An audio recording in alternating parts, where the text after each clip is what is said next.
Okay, so what we're going to do today is break down this single, absolutely fascinating online post.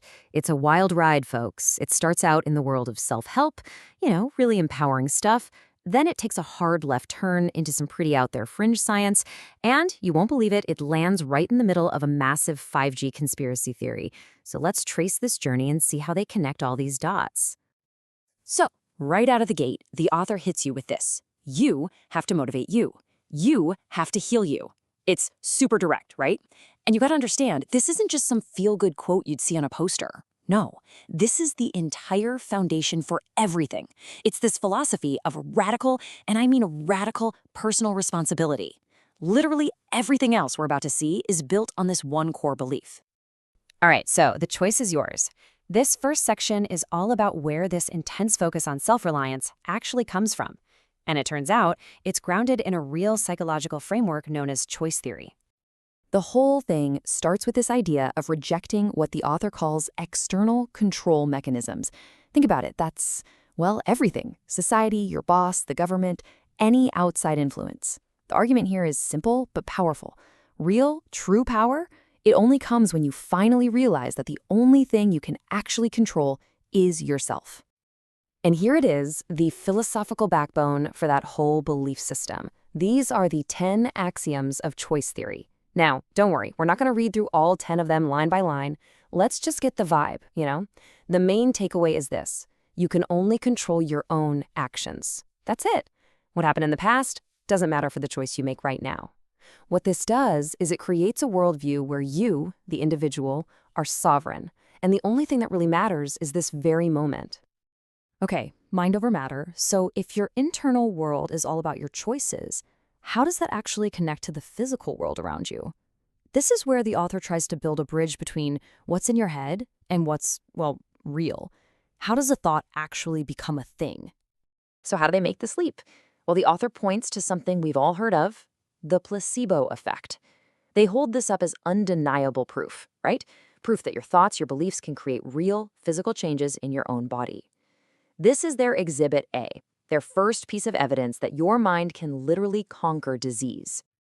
And this leads to the big question, the one that really pivots this entire argument.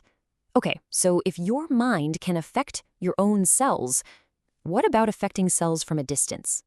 Could pure information, just information, physically change a cell without ever touching it? And what do you know, the author has an answer. It's this diagram of let's call it a fringe experiment, known as the Koznachev effect. Now get this. The claim is that you have a sick cell culture over here and a healthy one over there, and the sickness was somehow transmitted to the healthy cells through nothing but a quartz window. So what was the medium? The author says it was just ultraviolet photons, basically pure electromagnetic information, no germs, just a signal. The author even gives this process a very scientific-sounding name, the cytopathogenic effect. And you have to see what a huge leap this is. It completely redefines what a disease is. In this worldview, it's not always about a virus or a bacteria. A disease can just be a piece of information, transmitted through the air like a radio wave. And that idea, that's the launchpad for everything that comes next. All right, so now we get to the 5G connection. With a scientific foundation now laid out, the author is ready to reveal the ultimate boogeyman, the ultimate external threat. I mean, think about it. If disease can be sent through the air as a wave, what's the one piece of modern tech that is literally flooding our world with those exact kinds of waves? You guessed it, the author draws a straight line from that really obscure experiment directly to the global 5G network. And the post asks a pretty chilling question if you buy the premise. If this is all real, couldn't 5G be used for something a lot more sinister than just getting faster downloads on your phone? And this slide just lays out the author's logic perfectly, visually. On the left, you've got the fringe science principle they set up. And on the right, the supposed weapon, a 5G antenna. You can see how they're just drawing this direct, unbroken line from point A to point B.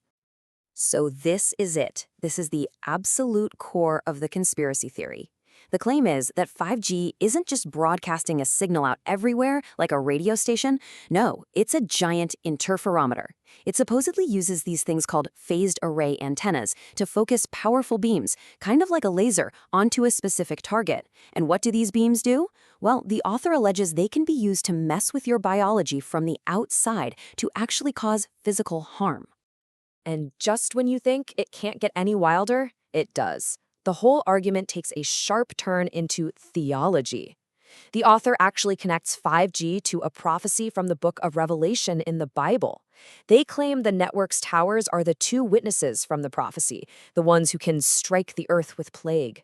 So now, this isn't just a technological threat anymore. It's been completely reframed as an end-of-the-world apocalyptic event. Okay, so an uncertain future. We're faced with this world-ending threat. What's the solution? What do we do? Well, the author's conclusion isn't some clear, unified call to action. It's more like a chaotic, desperate brainstorm of what you could do. I mean, just look at this list. It really shows you the frantic energy behind this whole thing. The suggestions are all over the place.